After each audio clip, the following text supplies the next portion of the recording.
तो hello dear student, आज की इस वीडियो में आपके लिए लेके आ चुके हैं कक्षा 12वीं प्री बोर्ड परीक्षा 2024-25 विषय आपका अर्थशास्त्र का दोस्तों पूरा का पूरा पेपर, जो कि आप सबका 16 जनवरी के दिन आपका होने वाला है। और साथ में आपको इसी वीडियो में सभी प्रश्नों का फुल कंप्लीट सॉल्यूशन के साथ आप लोगों को बताने वाला हूं दोस्तों। तो आज की इस वीडियो को आप लोग पूरा कंप्लीट तक जरूर देख लीजिएगा, क्योंकि आज की इस वीडियो में दोस्तों आपको क्वेश्चन नंबर आपका 1 से लेकर के क्वेश्चन नंबर आपके 23 तक के सभी प्रश्नों का फुल सॉल्यूशन आपको एक ही वीडियो में मिलने वाला है।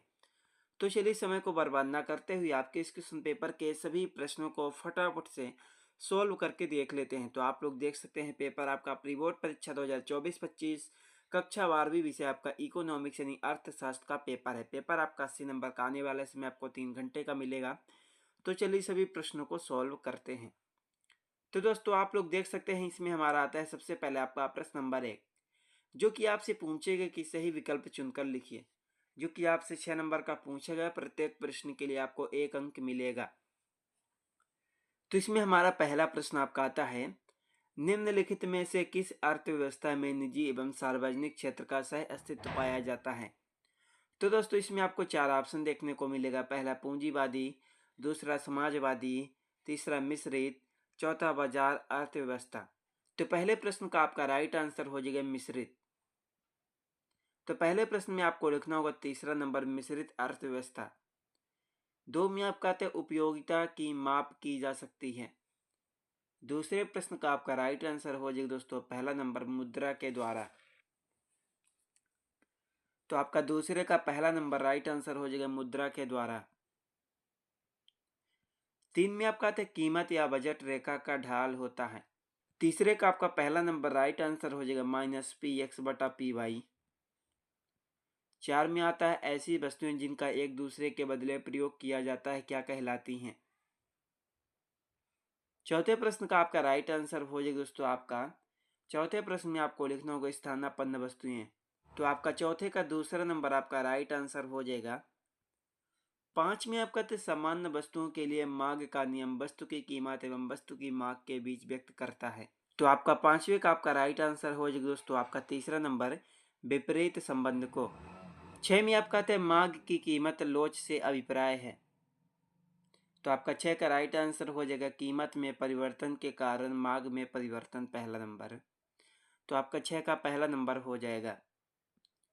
तो उसके बाद दोस्तों हमारा आता है प्रश्न नंबर 2, जिसमें आपका पूछेगा कि रिक्त स्थानों की पूर्ति कीजिए, जो कि आपसे 6 नंबर का पूछेगा दोस्तों। प्रत्येक प्रश्न के लिए आपको 1 अंक मिलेगा। तो इसमें हमारा पहला प्रश्न आपका आता है, दीर्घकाल में उत्पादन के सभी साधन ... किए जा सकते हैं। तो पहले प्रश्न का आपका राइट आंसर हो जाएगा परिवर्तित। 2 में आपका है अल्पकालीन उत्पादन फलन को ... अनुपात का नियम भी कहते हैं। दूसरे प्रश्न का आपका राइट आंसर हो जाएगा परिवर्तनशील अनुपात का नियम भी कहते हैं। तो दूसरे में आपको लिखना होगा परिवर्तनशील। 3 में आपका है पैमाने के प्रतिफलों का संबंध ... काल की अवधि से है। तीसरे का आपका राइट आंसर हो जाएगा दीर्घकाल की अवधि से है। 4 में आपका आता है लागत फलन में लागत ... का फलन होती है। चौथे प्रश्न का आपका राइट आंसर हो जाएगा दोस्तों उत्पादन। 5 में आपका आता है अति अल्पकाल में पूर्ति पूर्णतः ... होती है। इसका राइट आंसर हो जाएगा दोस्तों बेलोचदार। 6 में आपका आता है ES बराबर 0 का अर्थ है कि पूर्ति की लोच ... है। तो आपका 6 का राइट आंसर हो जाएगा पूर्णतः बिलोचदार।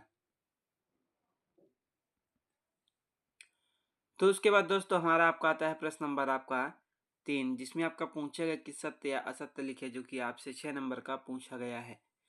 तो इसमें हमारा पहला प्रश्न आपका आता है कीमत उस बिंदु पर निर्धारित होती है जहां वस्तु की मांग और वस्तु की पूर्ति बराबर हो। पहले प्रश्न का आपका राइट आंसर हो जाएगा सत्य। 2 में आपका आता है बाजार मूल्य दीर्घकालीन बाजार में पाया जाता है। दूसरे प्रश्न का आपका राइट आंसर हो जाएगा असत्य।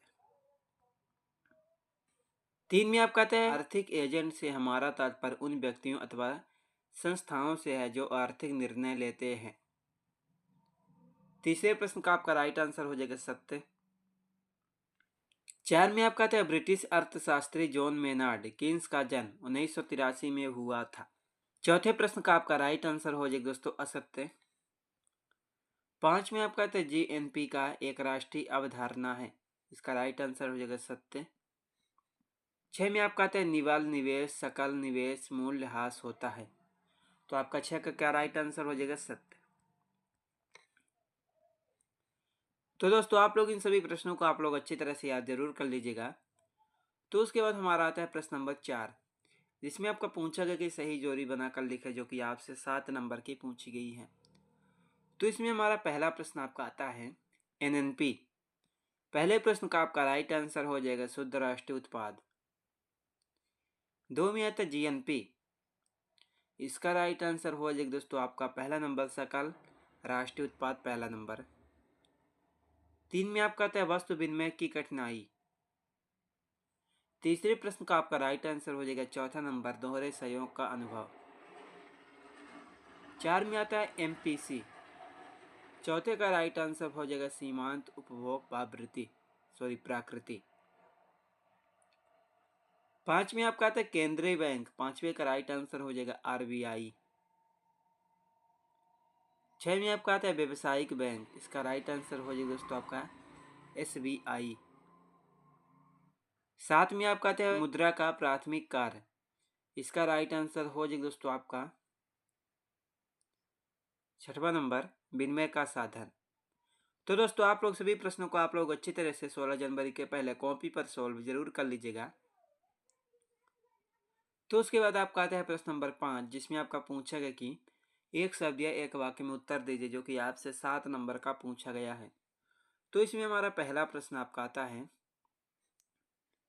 एमपीसी का पूर्ण रूप लिखिए।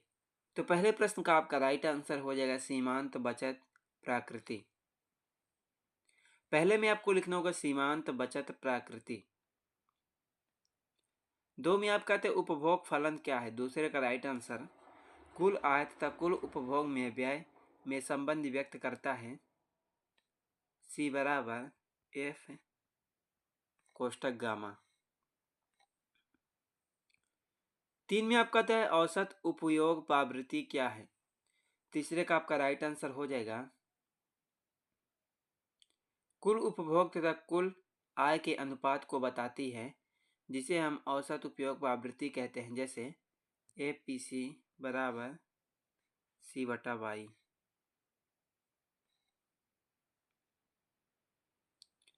तो उसके बाद हमारा 4 में आता है औसत बचत प्रकृति क्या है। चौथे प्रश्न का आपका राइट आंसर हो जाएगा कि बचत तथा आय के अनुपात को बताता है एपीसी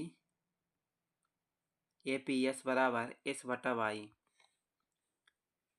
5 में आपका था जीएसटी क्या है, इसका राइट आंसर हो जाएगा वस्तु एवं सेवा कर, गुड एंड सर्विस टैक्स।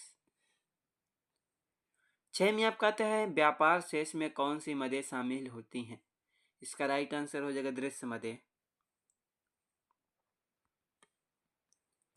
7 में आपका आता है अदायगी संतुलन में कौन सी मदें शामिल हैं, इसका राइट आंसर हो जाएगा दृश्य तथा अदृश्य दोनों।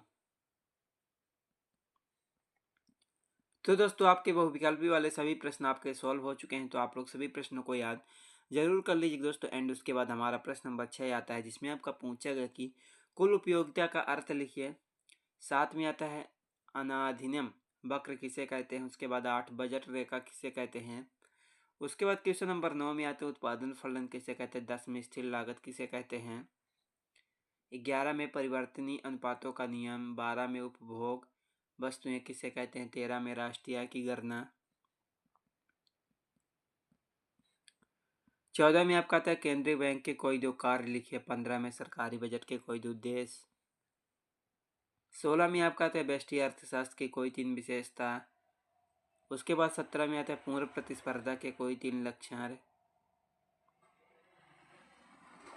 उसके बाद दोस्तों आपका 18 में आता है समग्र मांग का क्या अर्थ है, उसके बाद 19 राजस्व व्यय तथा पूंजीवादी व्यय में भेद लिखिए, उसके बाद 20 में आता है दोस्तों पूर्णतः लोचदार मांग तथा पूर्णतः बिलोचदार मांग को रेखा चित्र की सहायता से समझाइए। 21 में आता है कॉफी की कीमत में परिवर्तन चाय की संतुलन को किस प्रकार प्रभावित करेगा, 22 आता है उसके बाद 23 में अवमूल्यन एवं मूल्यह्रास में अंतर स्पष्ट कीजिए कोई 4।